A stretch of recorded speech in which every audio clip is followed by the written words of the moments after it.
오늘은 야고보서 5장 10절부터 20절까지 설교를 하려고 했었는데 너무나도 좋은 말씀들이 있어서 안 되겠다 싶어서 나눌 수밖에 없어서 오늘은 10절에서 12절 말씀만 가지고 여러분들에게 이제 2012년도 마지막 주일 여러분들에게 저에게 꼭 필요한 말씀을 전해드리겠습니다. 오늘은 특별히 인내와 맹세로 우리의 믿음을 지켜가자라고 하는 제목으로 여러분들하고 생각해 보고자 합니다. 시냇물이 졸졸 흐르는 곳을 우리가 생각을 하면은 마치 그곳에 돌이 없으면은 시냇물의 그 노랫소리는 그친다라는 말이 있어요. 그만큼 시냇물에는 돌들이 있을 때에 시냇물 소리가 나서 그 시냇물 소리로 우리의 마음을 이게 시냇물이구나 라고 하는 생각을 갖게 하는 것입니다. 오늘 우리의 삶 가운데서도 정말 이 고난이라고 하는 것은 없을 수 없습니다. 고난 없이 사는 사람들은 소리가 없어요. 그렇지만 고난을 많이 겪은 사람들은 그 속에 아름다운 소리들이 바라게 된다는 거예요. 저는 요즘 TV, 한국 TV를 보면서 한동근이라는 그 사람이 노래를 잘 부른다 그래가지고 그 노래를 한번 들어봤어요. 진짜 자기 살았던 미국에 4년 동안 유학을 하면서 자기는 간질이 있어요. 간질. 그래가지고 약을 계속 먹어야 되지. 약을 또 안 먹고 또 스트레스 받고 하면은 막 간질 알죠. 그래서 막 넘어지고 막 그러는데 그런 속에서 자기는 그런 말을 하더라고. 나는 노래 부를 때만은 쓰러지지 않는다. 그 말을 듣고는 나도 마음이 대단한 총각이다. 이제 갓 20살밖에 안 된 아이가 노래를 하는 것을 봐도 또 유학생활 하면서도 남들이 다 왕따시키고 외롭고 이걸 보면서 열대집사님 생각나더라고. 늦게 와가지고 밥도 같이 먹는 사람이 없어서 이 한동근이라는 사람도 큰 외롭고 쓸쓸하고 남이 알아주지 못하는 속에서 유학생활을 하고는 근데 노래하는데 그 삶이 묻어있는 것 같아. 자기의 질병과 삶의 고뇌. 20살밖에 안 됐는데요. 다른 여러 나이 많은 사람보다도 그 마음이 드러나요. 이번에 그 경연대회인가 거기서 아마 1등 하지 않을까 그런 생각도 내다보게 되었었어요. 여러분도 한번 보세요. 그 사람의 노래를 들으면요 정말 하나님의 마음이 묻어있다고나 할까? 좀 그런 게 들려요. 그거 학교 졸업식 때 그 노래하는 거 그거 들어보니까는요 참 신실한 마음이 아니고서는 하나님을 믿는 마음이 아니고서는 그런 노래가 안 나와요. 참 우리의 인생 가운데서도 고난이 없고 환란이 없다면은 우리의 인생에 나중에 결말에 갔을 때 우리가 내놓을 만한 게 없을 것입니다. 고난을 좀 겪으시기 바랍니다. 환란도 좀 겪으셔야 됩니다. 상처도 좀 받으시고 그런 속에서 정말로 내가 이 세상 속에서 살아남는 그리스도인이다 라고 말할 수 있는 이런 독수리와 같은 정말로 사자와 같은 이런 능력 있는 성도들 되었으면 좋겠다는 거예요.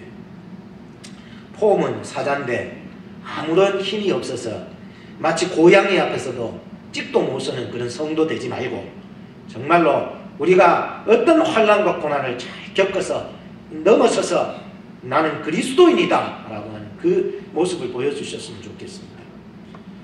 그런 말이 있습니다. 마더 테레사가 한 말인데 고통은 성장의 법칙이요 우리의 인격은 이 세계의 폭풍우와 긴장 속에서 만들어지는 것이다 라고 말했습니다. 저는 시험이 세 가지 요소가 있다고 생각을 해요. 한 가지의 시험은 마귀가 주는 시험인데 마귀가 주는 시험은 우리를 넘어뜨리게 만드는 거예요. 두 번째는 사람이 주는 시험이 있는데 사람의 시험은 자기 욕심에 미혹되는 시험이에요. 마지막으로 하나님의 시험은 우리를 더 성장시키고 축복하기 위해서 주시는 시험이라고 믿으시기 바랍니다. 여러분 고난하면 생각나는 사람이 누굴까요? 구약 성경에 이름 한 자 욥이라는 사람이 우리는 고난하면은 욥이라는 인물을 떠올리며 생각을 해야 합니다. 우선 이 욥이 그의 이 고난 속에서 그의 인내로 말미암아 그의 받았던 축복이 무엇인지 먼저 살펴보고자 합니다. 욥기서 42장 9절에 보면 이런 말씀이 있습니다. 여호와께서 욥을 기쁘게 받으셨더라. 얼마나 욥이 그 고난을 잘 견뎠으면은 정말로 하나님이 기쁘게 받으시는다는 그런 표현을 할까요? 욥기 42장 마지막 장이에요. 10절에 또 보면은 여호와께서 욥의 공경을 돌이키시고 욥에게 그전 소유보다 몇 배? 갑절이나 주신지라 라는 거예요. 오늘 이런 축복이 여러분들이 고난을 잘 겪고 인내로 넘어서서 그 후에 받는 축복이 되기를 바라요. 11절 말씀해 보니까 여호와께서 그에게 내리신 모든 재앙에 대하여 그를 위하여 슬퍼하며 위로하고 라는 말씀이 있어요. 하나님은 우리의 고난과 우리의 고통과 우리의 환난을 모르시는 분이 아니에요. 분명히 그 고난을 잘 이겨내기를 바라고 잘 이겨내서 더 큰 성도의 모습을 갖기를 바라는데요. 하나님은 이 욥이 그 어려움들을 잘 이겨내고 하면서 하나님 그의 고통을 아시고 안아주시며 위로해 주셨다는 얘기예요. 또 12절을 보니까 여호와께서 욥의 모년에 복을 주사 처음 복보다 더하게 하시니 라는 말씀이 있어요. 우리의 남은 인생들이 말이죠, 이전에 복을 많이 받았지만 내 남은 인생은 그 더 많은 하나님의 복을 받으셔야 된다는 거예요. 17절을 보고 깜짝 놀랐습니다. 이런 말씀이 있어요. 나이가 늙고 기한이 차서 욥이 죽었더라. 우리 성도들은요, 살 만큼 살다가 죽는 것도 복인 줄로 믿습니다. 네? 살 만큼 사셔야 됩니다. 빨리 죽는 것도 이 부모의 가슴에 못 박는 거야. 네? 살 만큼 사는 그런 축복이 있어야 됩니다. 욥이 이 고난과 어려움과 환난을 잘 인내하며 겪었더니 이러한 축복을 받았다는 거예요. 인내 하나만 잘 해도요, 하나님은 복 주신다는 거예요. 욥이라는 인물의 그 배경은요, 언제 쓰여졌을까? 학자들의 의견을 보면은 사실 성경 중반에 있지만은 그 쓰여진 배경은 아브라함 때로 거슬러 올라가야 된다는 거예요. 그 배경은 굉장히 오래되었던 거예요. 그러면은 아브라함 때 그 당시에 기록이 되었었던 그 욥기서라면 그때 당한 고난, 그러면 그때 당한 고난은 지금 당하는 고난과 다른가? 차이 없습니다. 옛날에 당했던 고난이나 지금 당하는 고난이나 다 똑같은 고통과 아픔과 그런 거예요. 옛날에 뭐 욥이 당했다고 해서 덜 아프고 덜 괴로운 게 아니라 오늘 우리가 당하는 고통과 고난 오히려 그거보다 더할 수도 있었지 않을까 생각을 하는 것입니다. 욥은 한순간에 재산과 가족을 다 잃어버렸습니다. 한순간인 거예요. 사람이 잃어버리는 한순간인 거예요. 우리가 코네티컷주에 총기 사건이 일어난다고 생각을 했습니까? 한순간입니다. 한순간에 이놈이 들어와서 그냥 총기를 남발해버리니까 한순간에 아이들이 죽어버린 거예요. 한순간에 이 부모님들은 청천벽력 같은 일을 한순간에 당하고 말았다는 거예요. 우리가 가진 재산이, 우리의 가진 모든 것이, 내가 가진 것이 영원하다고 믿지 마시기 바랍니다. 한순간에 하나님이 쏙 뺏어갈 수 있기 때문인 것입니다. 하늘에서 불이 내렸습니다. 하늘에서 태풍이 불어왔습니다. 집들이 다 태워져 버리고 나귀와 양들과 약대들과 종들까지 다 죽어버리고 자기의 자식들마저도 다 죽어버리게 된 것입니다. 한순간이었습니다. 욥은 잃어버리는 것이 한순간이었던 것이었습니다. 이런 고난 속에 욥이 이렇게 말합니다. 내가 모태에서 적신이 나왔은즉 또한 적신이 그리로 돌아올지라. 내가 빈몸으로 왔으니, 벌거벗은 몸으로 왔으니 내가 하나님 할 때 갈 때에 못 들고 가는 게 맞다는 거예요. 내가 벌거벗은 것으로 왔으니 벌거벗은 것대로 하나님께 나간다는 그 고백을 하는 거예요. 주신 자도 여호와시오 취하신 자도 여호와시오니 여호와의 이름이 찬송을 받으시옵소서. 여러분, 이게 현실적으로 가능한 얘기입니까? 이게 지금? 그런데 오늘 성경은 욥이라는 인물을 들어서 그를 본받기를 원하고 있었습니다.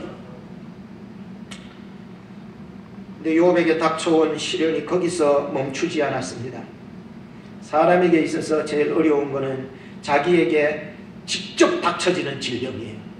우리 아버지가 왜 예수를 믿게 되었는가? 그 몸에 직접 질병을 받아버리니까 믿더라고요.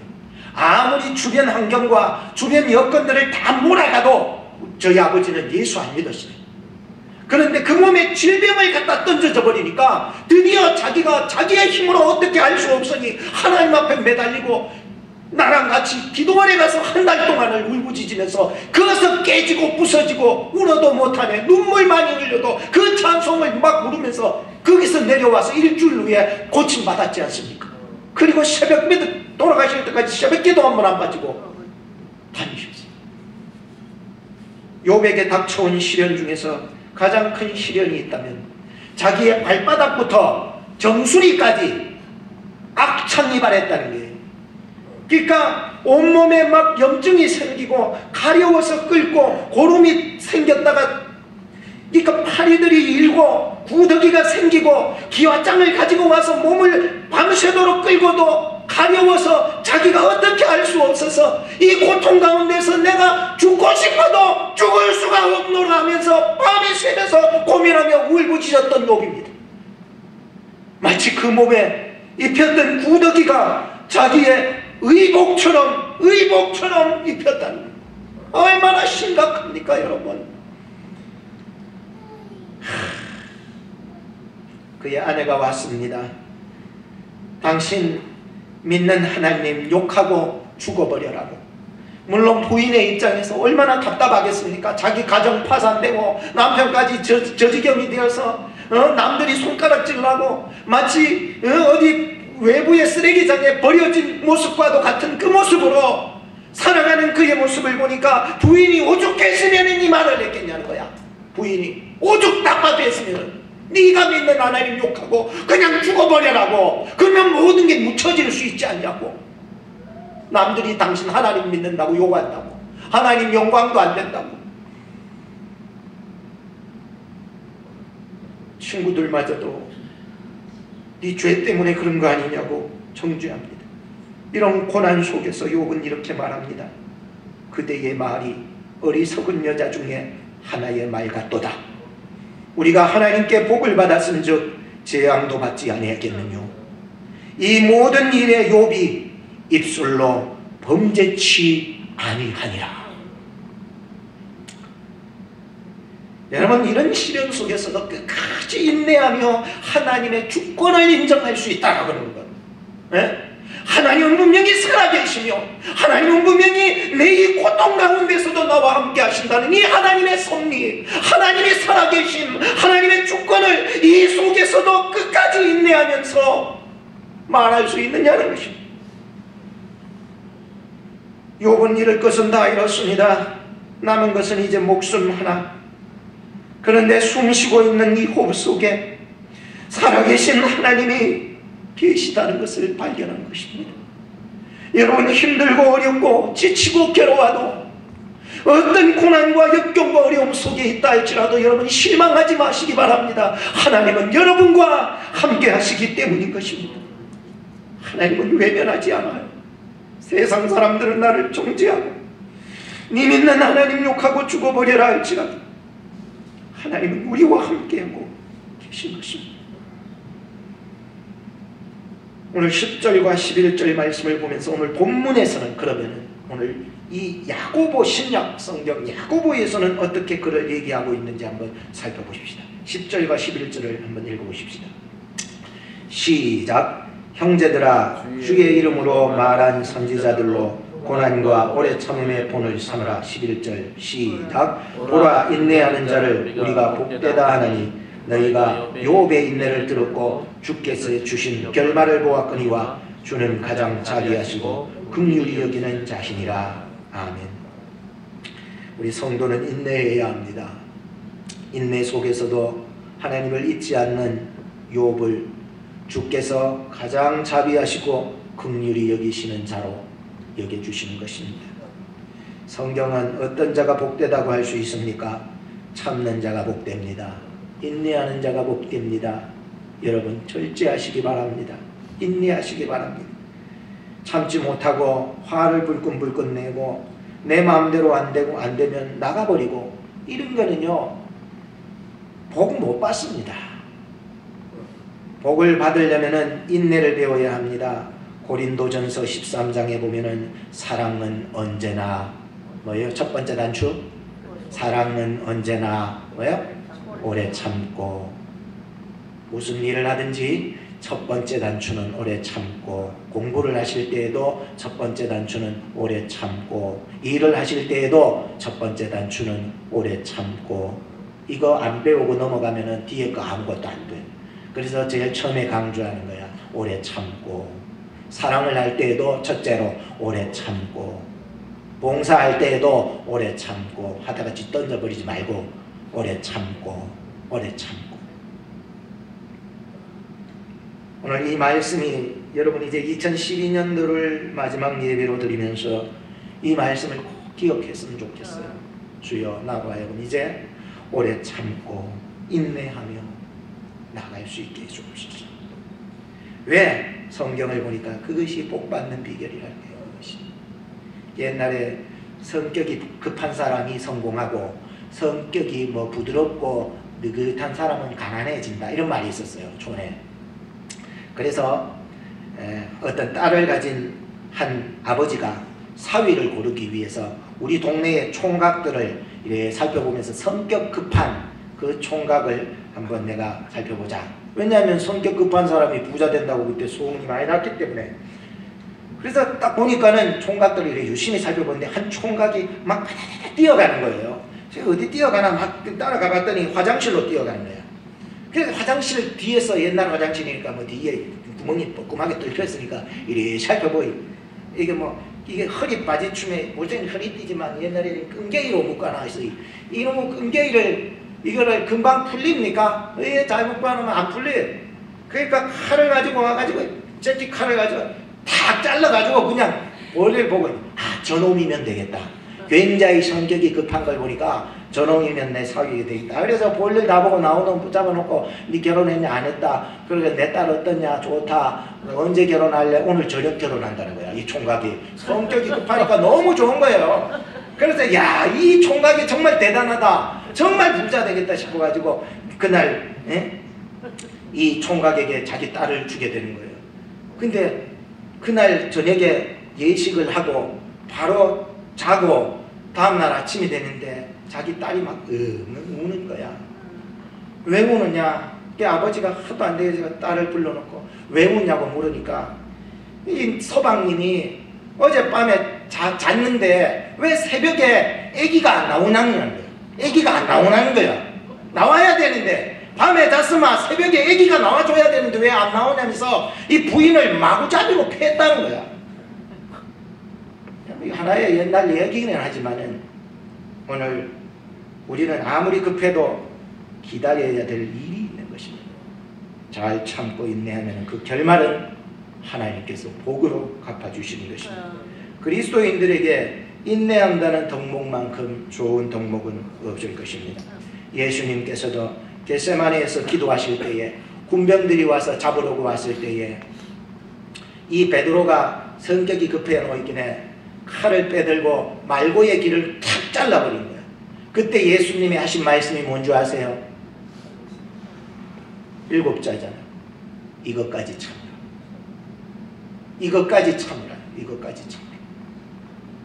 그래서 이것까지 참으라는 글자를 그렇게 적어가지고 목사님이 저에게 선물을 하셨어요. 근데 결혼을 하고 그것을 제 서재방에다가 걸어놔놓고는 제가 결혼을 하면서 결혼을 하고 그 서재방에 걸어놓고 띄다 붙였다 띄다 붙였다 몇 번이나 하시라 하십니까? 사람이 살아가면서 참는다는 것은 어려운 거예요.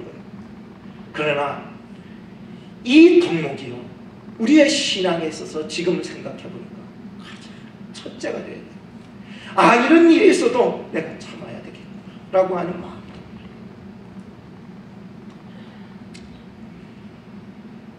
오늘 말씀을 조금 다른 말로 번역을 해보면 이렇습니다. 선지자들을 보면서 고난과 인내의 본을 삼으십시오. 11절에 인내하는 자가 복됩니다. 욥의 인내를 보십시오. 인내하는 자의 결말은 주께서 그의 인생의 가장 자비로운 하나님으로 드러나는, 베스트 중에 베스트의 하나님으로 드러나게 돼 있다는 거예요. 얼마나 우리 욥 하면은 욥 그 자체만 생각할 것이 아니라 욥이 만났던 그 하나님이 얼마나 위대한 하나님인가 우리가 볼 수 있습니다. 우리가 12절 말씀을 또 계속해서 봅시다. 한번 띄워주시고 같이 읽어보십시다. 시작. 내 형제들아 무엇보다도 맹세하지 말지니 하늘로나 땅으로나 아무 다른 것으로도 맹세하지 말고 오직 너희의 그렇다 하는 것은 그렇다 하고 아니라 하는 것은 아니라 하여 죄의 정함을 면하라 했습니다. 둘째는요, 본문에는 지금 맹세하지 말라고 이렇게 되어 있지만 그걸 우리가 그대로 믿으면 표면적으로 믿는 거예요. 성경 야고보 저자가 의도하고자 하는 그 마음이 그게 아니에요. 이거는 우리가 맹세하지 말라는 것이 아닙니다. 오히려 이 말씀의 의도는 맹세한 것은 반드시 지키시고 헛된 맹세가 되지 않도록 해야 된다는 말씀이에요. 그래서 우리의 신앙에 있어서 저는 맹세라고 하는 것은 인내만큼 또한 맹세가 중요해요. 왜냐하면 사람들은 저마다 맹세하면서 살아가잖아요. 맹세라는 말의 헬라어에서 옴니오라는 말은 거룩한 대상을 붙잡다. 고대에서는 이 맹세의 형태가 이렇게 나타납니다. 두 사람이 마주보고 하나님의 이름을, 두 사람 사이에서 서로 하나님의 이름을 부르는 것, 이것이 고대에서는 맹세라고 보고 있습니다. 그런데 사람들이 하나님을 헛되이 믿다 보니까 어떤 일들이 일어나게 되느냐, 자신의 잘못과 연약함을 은폐하기 위해서 맹세하는 거예요. 그러다 보니까 그것들이 다 헛맹세가 된다는 거예요. 당시에는 쉽게 맹세했는데 시간이 지나다 보니까 그 맹세를 지키는 것이 쉽지 않고 어려우니까는 맹세한 것들이 그냥 헛맹세로 다 끝나버리는 것입니다. 신앙 안에서 맹세라고 하는 것이 얼마나 중요할까? 여러분, 자칫 잘못하면 그것이 신성모독이 될 수 있었기 때문에 성경에서 이 유대인들에 있어서는 프랑스의 왕 루이가 터키 황제 멜레티사카의 포로가 되었어요. 그러자 터키 황제가 이제 이 포로로 잡혀온 이 프랑스 왕 루이를 잡아놓고 강화 조약 조건을 맺은 거예요. 그리고 그런 얘기를 합니다. 만약 내가 이 세운 이 강화 조건의 가운데서 어떤 하나라도 이행하지 않는다면은 나는 마호메트 신과 인연을 끊겠다. 이런 얘기를 합니다. 그리고 너도 만약에 내가 약속한 이 강화 조건들 가운데서 하나라도 이행하지 않는다면은 그리스도가 하나님임을 부인하거라. 이렇게 얘기합니다. 그때 프랑스 왕 루이가 이런 말을 합니다. 그런 신성모독적인 맹세는 도저히 못하겠다. 그런 맹세를 하느니 나를 아예 죽이라고 말을 해버립니다. 그래서 루이 왕은 이 땅의 맹세가 하나님의 이름을 걸고 맹세한다는 것은 그에게 있어서 신성모독과 같은 일이었기 때문이었습니다. 이 땅은 없어도 살지만 하나님은 없으면 못 산다는 그런 신앙의 절개 때문에 터키 왕은 아무런 맹세를 못 받은 채 칼을 거둘 수밖에 없었다는 것입니다. 베드로 아시지요? 예수님 앞에서 그런 맹세를 했습니다. 남들은 다 주를 버릴지라도 나는 결단코 주를 버리지 않겠다고 얘기했습니다. 근데 막상 예수님이 붙잡혀가는 걸 눈에 보이고 자기가 생명의 위협이 찾아오니까는 나는 예수를 모른다 하면서 예수님을 저주하고 예수님을 욕하면서 그를 부인하고야 말았습니다. 우리가 이 맹세에 대한 것은 자칫 잘못하면 신에 대한 모욕이 될 수 있기 때문인 것입니다. 사람들은 저마다 자신도 모르게 맹세하고 살아가고 있습니다. 자신의 연약함, 자신의 실수, 자신의 부족함을 모른 채 그냥 습관처럼 그냥 맹세하고 살아가는 것입니다. 어릴 적에 우리는 국기에 대한 맹세를 했습니다. 나는 자랑스러운 태극기 앞에 조국과 민족의 무궁한 영광 위에서 몸과 마음을 다 바쳐 충성할 것을 굳게 다짐합니다 하면서 맹세를 했었습니다. 근데 사람이 살면서 그 맹세가요, 온전한 맹세가 됩니까? 어떤 사람은 그 국기에 대한 맹세를 악이용해서 소주잔 맹세를 만들어낸 거예요. 나는 사랑스러운 소주잔 앞에 우정과 애정의 무궁한 나눔을 위하여 몸과 마음을 바쳐 음주를 다할 것을 굳게 다짐합니다. 조국에 대한 맹세가 오히려 그의 삶에서는 이게 거꾸로 바뀌어가는 인생이 됩니다. 결국 그런 사람들은 맨날 퍼마시겠죠. 선을 위해서 충성하기보다도 악을 위해서 목숨 거는 사람들이지 않습니까? 월요일에는 원래 마시고 화요일에는 화끈하게 마시자, 수요일에는 수도 없이 마시고, 목요일에는 목이 빠지게 마시고, 금요일에는 금방 마시고 또 마시고 2차 3차 가고, 토요일은 토할 때까지 마시고, 일요일에는 일일이 찾아다니면서 마시고, 선을 위한 충성의 맹세들이 결국은 악을 위한 충성으로 변해가던 시대가 아니겠습니까? 오스트리아에서는 그런 이야기를 보았습니다. 20대 남성이, 젊은 남성인데 자기가 집에서 5년 동안 기르던 그 개하고 결혼을 했습니다. 아내로 맞이하기로 했습니다. 그래서 물었습니다. 주례한 사람이, 옆에 선 애완경과 영원토록 행복하게 살 것을 맹세합니까? 하니까는 이 20대 초반인 이 남성이 예, 맹세합니다. 그래서 둘이가, 제가 사진을 봤더니 하얀 게 이만한 건데 혓바닥이 알랑거리고 그게 뽀뽀하고 에이 정말로 이런 거에 대한 맹세까지 나오는 이 시대가 된 것 같습니다. 별 희한한 걸 다 붙잡고 결혼하는 이런 시대 말이죠. 구약 시대에도, 예수님 당시 시대에도, 초대교회 박해 시대에도, 그리고 오늘날에든지 사람들이 하나님을 믿어도 건성으로 믿거나 가볍게 믿는 경우가 있습니다. 그러다 보니까 하나님께서는 맹세가 이 만연한 시대에 다다랐지만 올바른 신앙인들은 어떻게 이 맹세를 지켜나가야 되는지 잘 모르고 있는 것입니다. 구약 성경에도 보면은 맹세하는 경우들이 사실 많이 있습니다. 사무엘상 20장에 보면 다윗과 요나단이 맹세하잖아요. 예? 요나단이 다윗을 사랑함으로 그와 맹세하여 이르기를 여호와께서 너와 나 사이에 영원토록 계시니라 맹세하잖아요. 근데 이 요나단은 그 맹세를 자기 목숨 끝날 때까지 다윗을 지켜주면서 살았잖아요. 창세기 31장에 보면 외삼촌 라반이 야곱을 불러놓고 맹세했습니다.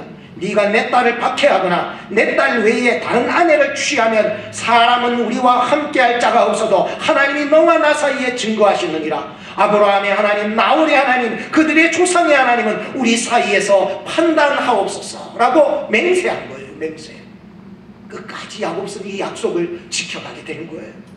출애굽기 22장에 보면은 소를 맡겼는데 누가 와서 그만 훔쳐가 버렸네. 아이고, 이거 손을 맡은 사람이 난리 났네. 나는 안 훔쳐갔는데 어떤 이상한 사람이 훔쳐갔네. 이럴 적에 출애굽기 22장 11절에 말합니다. 두 사람 사이에 맡은 자가 이웃의 것에 손을 대지 아니하였다고 여호와로 맹세할 것이요 그 임자는 그대로 그를 믿을 것이요 그 사람은 배송하지 않는다고 했습니다. 레위기서 19장 12절에 보면 너희는 내 이름으로 거짓 맹세함으로 너의 하나님의 이름을 욕되게 하지 말라. 나는 여호와니라고 말씀합니다. 하나님을 믿는 사람들은 맹세가 참맹세가 되도록 힘쓰는 것이 하나님의 이름에 욕되지 않는 삶이라고 말하고 있는 것입니다. 신약 성경에도 보면은 예수님께서 맹세에 대한 경우를 이렇게 말씀합니다. 마태복음 5장 33절에 보면 또 옛사람에게 말한 바 헛맹세를 하지 말고 네 맹세한 것을 주께 지키라 하였다는 것을 너희가 들었으나 나는 도무지 맹세하지 말지니 하늘로도 말라 이는 하나님의 보좌이며 땅으로도 말라 이는 하나님의 발등상이며 예루살렘으로도 말라 이는 큰 임금의 성이며 네 머리로도 말라 이는 네가 한터럭도 희고 끊게 할 수 없으니라. 오직 너희의 말은 옳다 옳다 아니라 아니라 하라. 이에서 지나는 것은 악으로 쫓아나느니라. 여러분, 예수님 당시에 이 얘기가 뭔 줄 알아요? 그 당시에도 하나님의 이름을 걸고 하나님을 믿는 사람들이 있지만은 얼마나 많은 맹세를 하면서도 하나님을 근성으로 믿고 마음으로 믿지 않고 자기 마음대로 믿고 이러다 보니까 하나님의 이름으로 맹세를 해서 하나님의 이름을 용되게 만드는 경우가 너무너무 예수님 당시에도 많았던 거예요. 우리는 예수를 믿어도 그렇게 근성으로 믿어서는 안 된다는 거예요.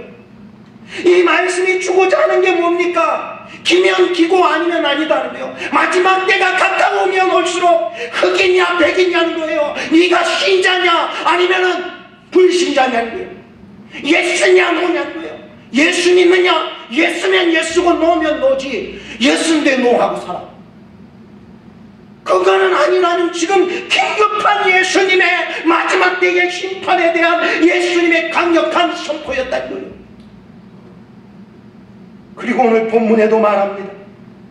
내 형제들아, 무엇보다도 맹세하지 말지니 하늘로나 땅으로나 아무 다른 것으로도 맹세하지 말고 오직 너희의 그렇다 하는 것은 그렇다 하고 아니라 하는 것은 아니라 하여 죄 정함을 면하라. 마지막 심판 때를 피해가라는 거예요.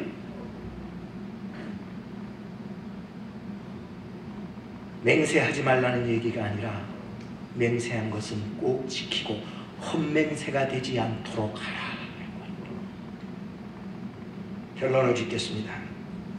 오늘 우리는 고난과 믿음에 대해서, 특별히 인내와 맹세가 믿음 생활에 얼마나 중요했던 것을 생각해 볼 수 있습니다. 인내하면 욥을 생각하십시오.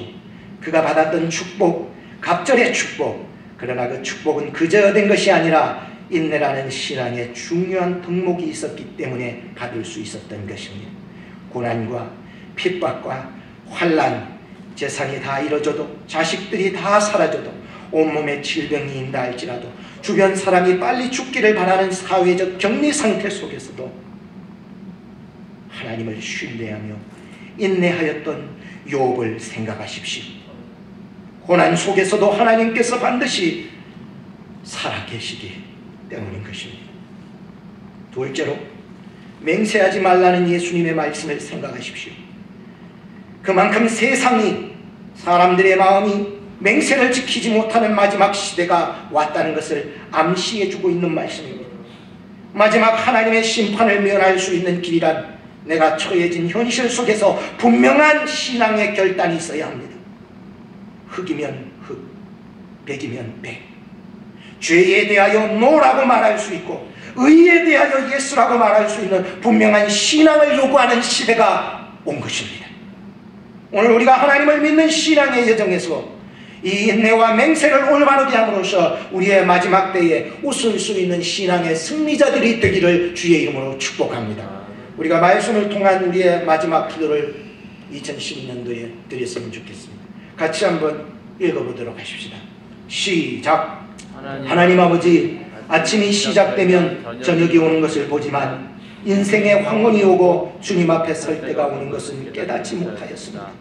고난 속에 인내하지 못하고 헛맹세하면서 그리스도의 이름에 욕이 되었던 것을 뉘우치며 용서를 빕니다. 고난 속에서도 하나님은 살아계시며 나의 분명한 신앙이 고백되어져야 할 때라고 말씀하셨습니다. 저를 온전히 하나님께 의탁합니다. 어떤 고난 속에서도, 어떤 상황 속에서도 하나님의 이름을 높여지기를 소망합니다. 예수님의 이름으로 기도드립니다. 아멘. 우리 오늘의 찬양 부르시면서 준비하신 헌금 드리겠습니다.